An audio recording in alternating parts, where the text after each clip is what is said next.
a minha paixão desde criança. Mas cheguei para viver a vida no clube nos anos 80, tive a felicidade de conhecer Dilson Guedes, Nilton Graúna e José Carlos Vilela.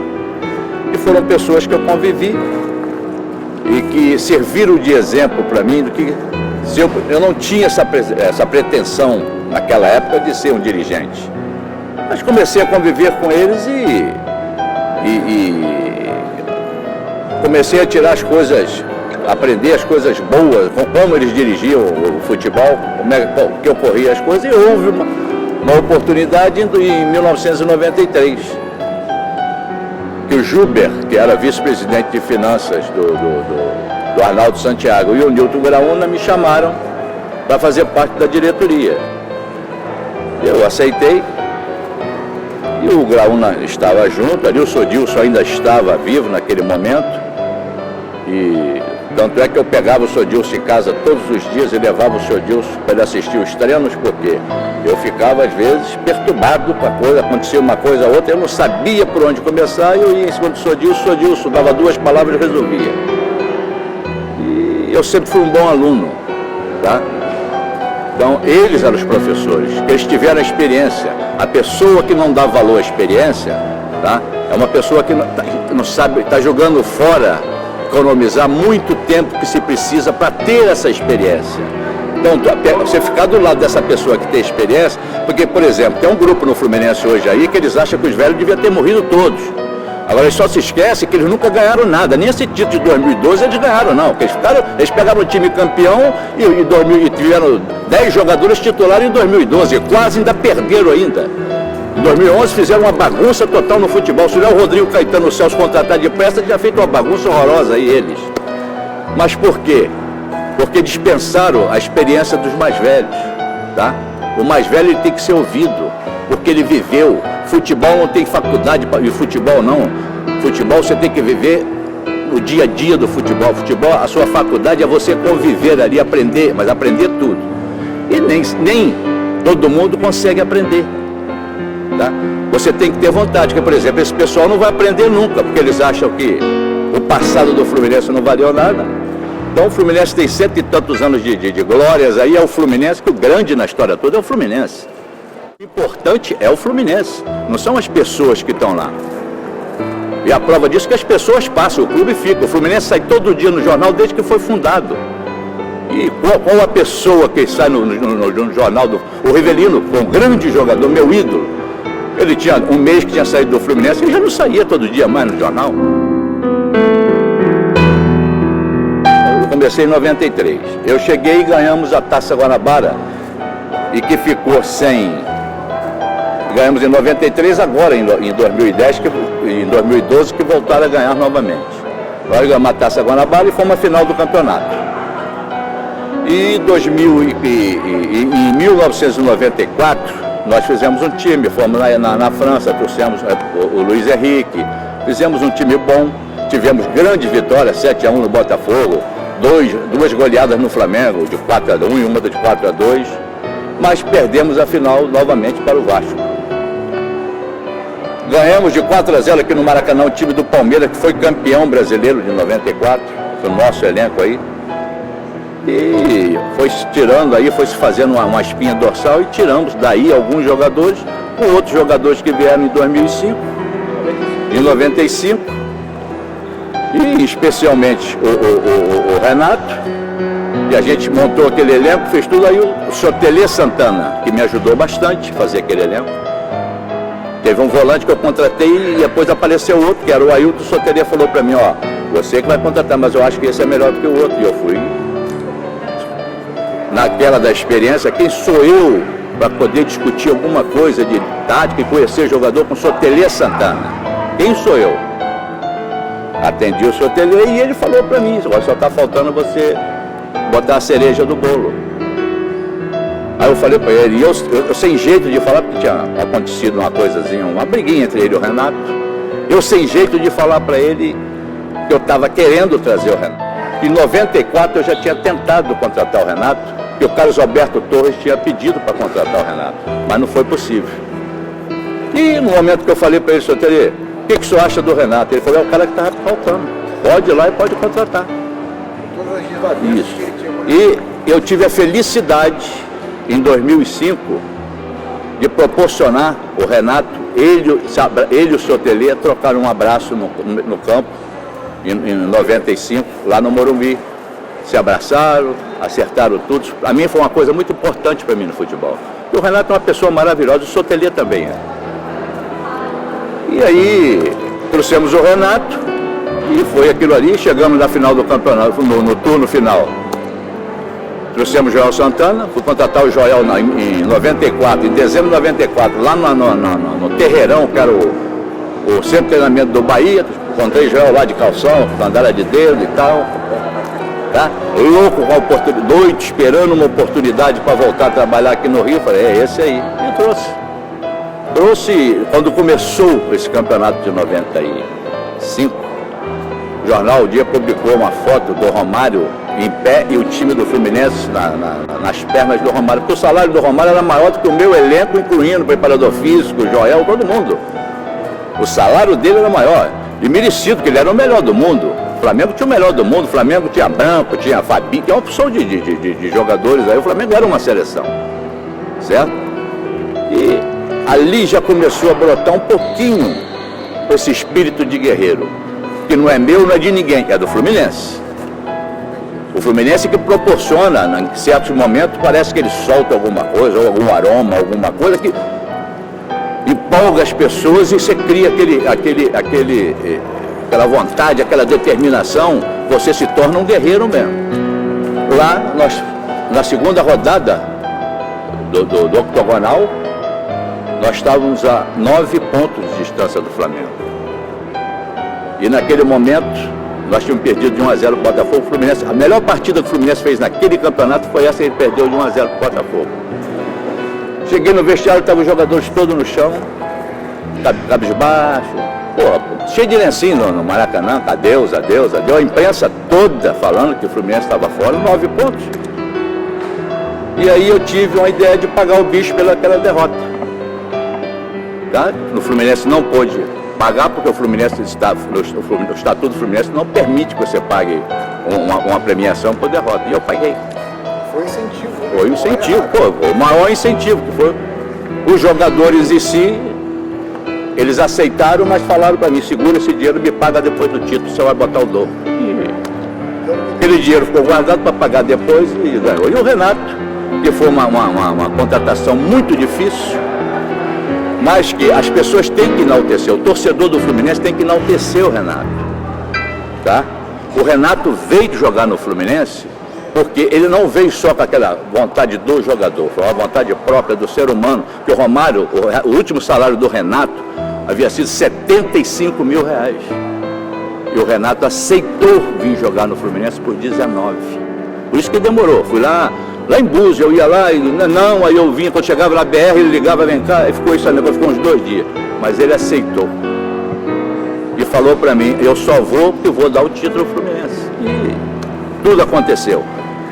Foi um cara muito importante e veio, foi um campeonato dificílimo, tá? E tinha que ser um campeonato marcado, e foi marcado com o gol de barriga dele, no momento daquele, com certeza, não sei se vai vir outro título, que vai marcar mais a história do Fluminense do que esse título.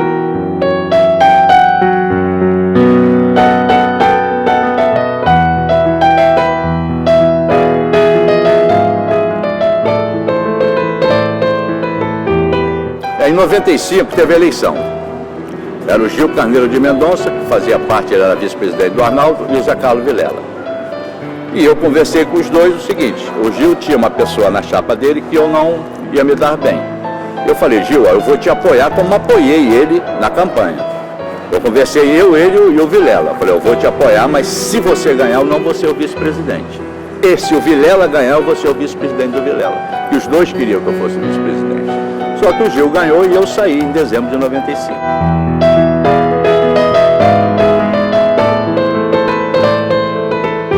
Eu sempre participei, nunca fiquei 3 dias aí no Fluminense. Hoje tem quase 3 anos. Eu hoje não tenho prazer de ir no Fluminense. Porque tem um grupo que está lá dentro que eles acham que são dono. Você entra no Fluminense, O clima lá é um clima desagradável, é um clima de ódio, é um clima, sabe como é que é? Então, é clima de cemitério, com dia de chuva, cova aberta. Nasceu não, né? Eles pensam que eles são donos do Fluminense, mas eles não são donos do Fluminense. O Fluminense tem 9 milhões ou mais do que isso de dono, não são eles. Então, eles que não se empolguem com isso não, porque esses 9 milhões é que são donos. E esses 9 milhões a qualquer momento pode querer o Fluminense para eles, não vai deixar ninguém assumir o Fluminense. O que aconteceu? Foi feita a eleição, foi feita a campanha para presidente em 2010. No qual eu estava na sala do Celso Barros junto com o rapaz que é presidente do Fluminense hoje, e o Celso acertou da gente apoiar ele e que ele não mexeria no futebol. Eu ainda fiz uma pergunta para ele, falou, isso é coisa de homem. É coisa de homem? Ele falou para mim que era, e ele ganhou a eleição. No dia que ganhou a eleição, foi no meu ouvido na hora da eleição, falou, ó, a Flusócio está fazendo isso aí, mas eu estou fazendo isso, mas não tem nada não, você vai ser o vice-presidente, e depois não cumpriu. Ninguém precisa, ele não precisa me ter como vice-presidente, se ele não quer. Mas que pelo menos chegasse com respeito e falasse, ó, eu não posso, tá? Eu estou comprometido com a Flusócio, eu não quero você, eu fiz um compromisso com você, mas é minha virtude não cumprir meus compromissos, é a minha maior virtude. Tudo que eu falo para a pessoa eu não cumpro. Eu deveria falar isso e está tudo bem. Ele não precisava ficar comigo. Agora não precisava fazer. Fizeram uma palhaçada lá no Fluminense, no sábado à tarde, na véspera do Fla-Flu, tá? Digno de circo mesmo, circo, aquele circo antigo, com calhambeque, carro soltando fumaça. Pô, uma porção de palhaço soltando fogos, uma porção de palhaço anunciando que eu não estava mais no clube. Uma coisa com a falta de respeito com o ser humano. Tá? Coisa que eles não têm, eles não sabem o que é ser humano.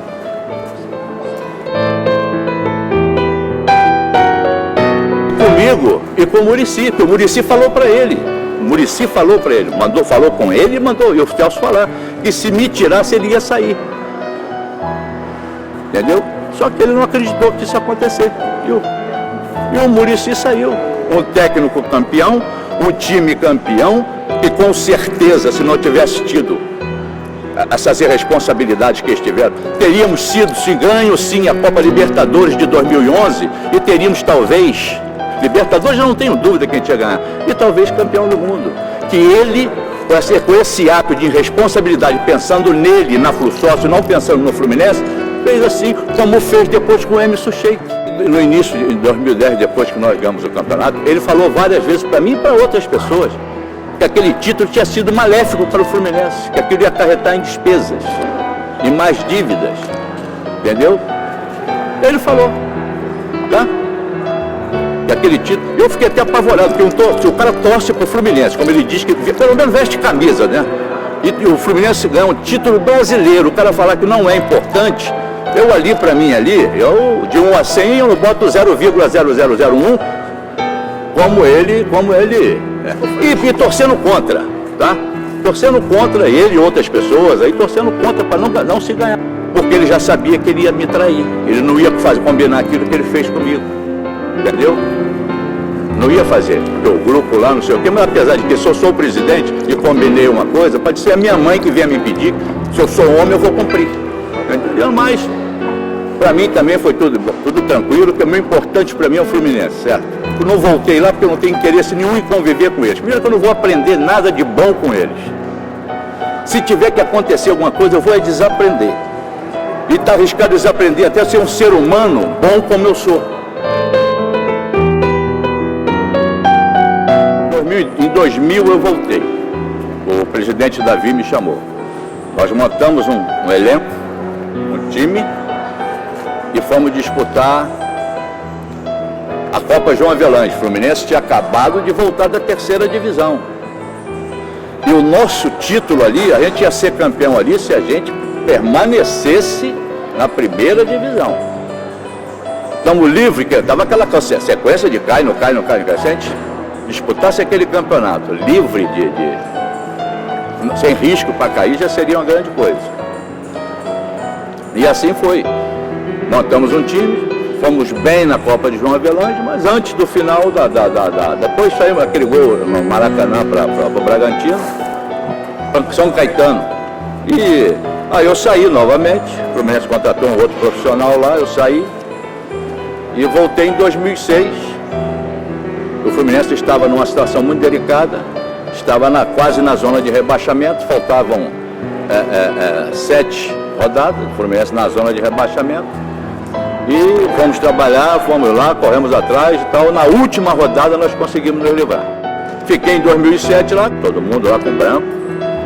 E com o Renato veio para ser treinador, ganhamos a Copa do Brasil. Em 2009 eu estava fora e me chamaram novamente, que aí o Fluminense estava a 9 partidas do final do campeonato com 99% de chance de cair. Partimos para 2010, o Muricy chegou, assumi a vice-presidência de futebol, trouxemos o Muricy, montamos um elenco, já tínhamos ali um espírito de que é difícil aquele grupo perder. Que estava fechado. Estava fechado. E partimos e ganhamos o Campeonato Brasileiro. Muita dificuldade, perdemos o Maracanã no meio do campeonato, tivemos que ir para Engenhão, e vamos nós, e momentos difíceis, perdemos o centroavante todo, corremos, imediatamente contratamos o Otto chegou, fez gol em 3 jogos, manteve a nossa caminhada. Tinha comando, claro que tinha. O Fluminense tinha comando, você veja bem. Nessa história toda aí,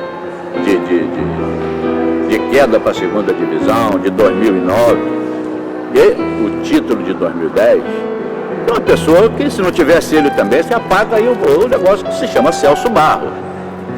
Esse é mais importante que todo mundo. Eu acho que esse homem não teve no Fluminense até hoje uma pessoa tão importante quanto ele, e não vai ter na história, tá?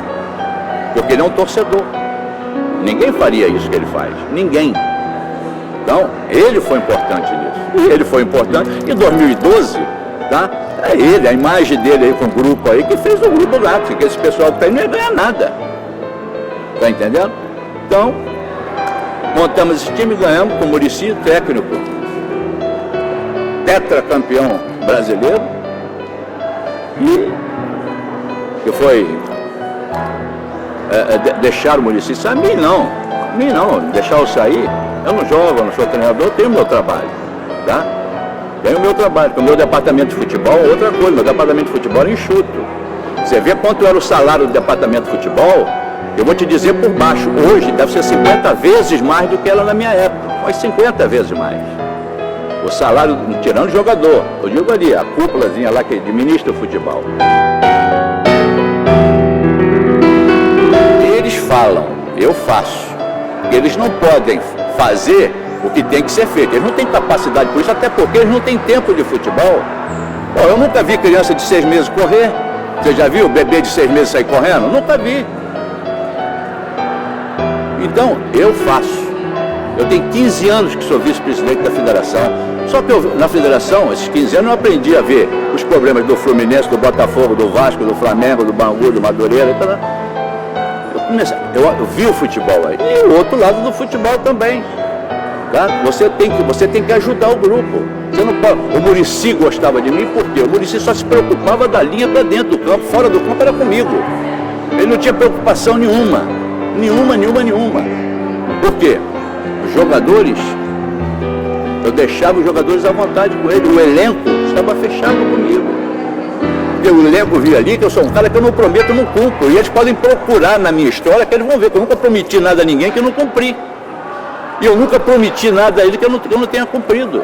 E fui campeão em 95 com 3 meses de salário atrasado. Tá? Independente de ser infinitamente menor do que o salário do Romário, mas foi 3 meses de salário atrasado. Tá? Um patrocínio no último ano, no último jogo, a Hyundai entrou. Mas até então o patrocínio era R$200 mil por ano que o Fluminense tinha. Eu me senti traído pelo senhor Peter. Senhor Peter não, ou pelo Peter, que eu não vou chamar ele de senhor. Para mim ele não é senhor. Eu fui traído por ele. O Celso, eu ainda fiquei um período ainda que o Celso foi lutando, e ele chegou, o Celso Barros falou, presidente sou eu e vou tirar. O que o Celso poderia fazer? Isso só me deixa chateado a situação quando eu sinto que esse pessoal pensa que eles são donos do Fluminense. Eles não são, e eles podem ter certeza que eles não vão ser dono do Fluminense. Isso nunca vai acontecer. O Fluminense pertence a 9 milhões de torcedores. E esses 9 milhões de torcedores nunca vão permitir que ninguém seja dono do Fluminense, seja que de maneira for. Donos somos todos nós. Não estou generalizando, não. É um grupinho lá de 16 que foram para lá para arrumar emprego. Né? Tem uma opção de gente, a pessoa está tudo trabalhando lá, ganhando altos salários, né, meu? Altos salários, tá? E se eu estiver falando alguma mentira aqui, que eles me processem, tá? Altos salários. Então, esse grupinho, que também não pode perder, vai perder essa boca. Aí eu vejo o presidente chegar, falar que não tem dinheiro, que o Arcádia não sei o quê, que não sobrou dinheiro para não sei o quê, e que não sei o que tem mais, aí faz uma assessoria de imprensa por 1,5 milhão à vista. Isso no mundo inteiro, nenhum clube, Barcelona, nenhum desses clubes fez isso, não. E o cara reclamando que está sem dinheiro e depois diz que faz um negócio desse. Quer dizer, ele transmite para a gente a mesma coisa que ele fala para vocês, torcedores do Fluminense, são tudo otário, bobo. E, pô, ele diz que não tem dinheiro e faz um negócio desse. Eles falam tanto em transparência, falavam tanto em transparência, não existe transparência no clube. Tá? A gente não sabe, não consegue saber nada de nada.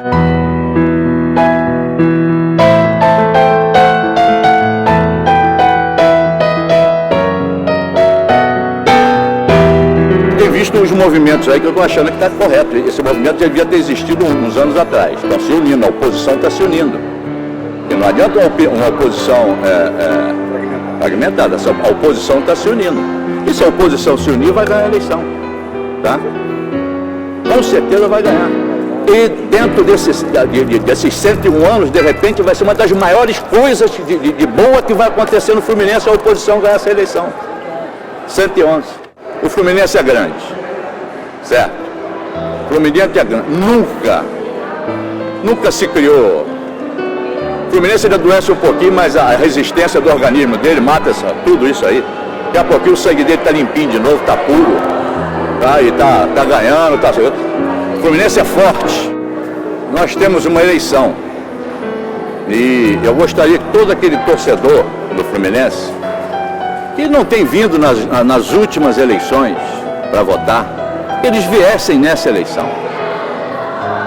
Que eles refletissem o que foi o Fluminense de 111 anos e o que está sendo hoje, esse pessoal que diz que o Fluminense de 111 anos não vale nada, tá? Eles têm que refletir isso, eles têm que refletir que o Fluminense de hoje não respeita o Estatuto do Fluminense, é a nossa Bíblia o Estatuto do Fluminense, eles não respeitam, é a nossa lei, o nosso ancorão, eles não respeitam. E quando vai perguntar alguma coisa, eles dizem, não, aqui o dono sou eu. Então eu acho que esse torcedor tem que analisar isso. Esse torcedor tem que botar na cabeça dele que ele tem que vir votar até para a gente salvar o Fluminense, daqui a pouco o Fluminense está com dono. Aí para a gente salvar vai ter que tomar atitude, outro tipo de atitude, que não seria bom. Então para que ele viesse votar, escolhesse, analisasse, não se iludir pelas conversinhas fiadas que escuta, entendeu? Tipo aquela, tô com a dívida, o Arcádio não deixou dinheiro, aí sem ninguém saber faz um contrato de publicidade, de assessoria de imprensa de 1,5 milhão. Então o torcedor tem que saber que ele não pode ser enganado por isso. Olha, os jogadores são os mesmos jogadores, que precisam ser motivados de uma outra maneira, que esses jogadores estão com 2 títulos no currículo dele. Então sempre você tem que motivar.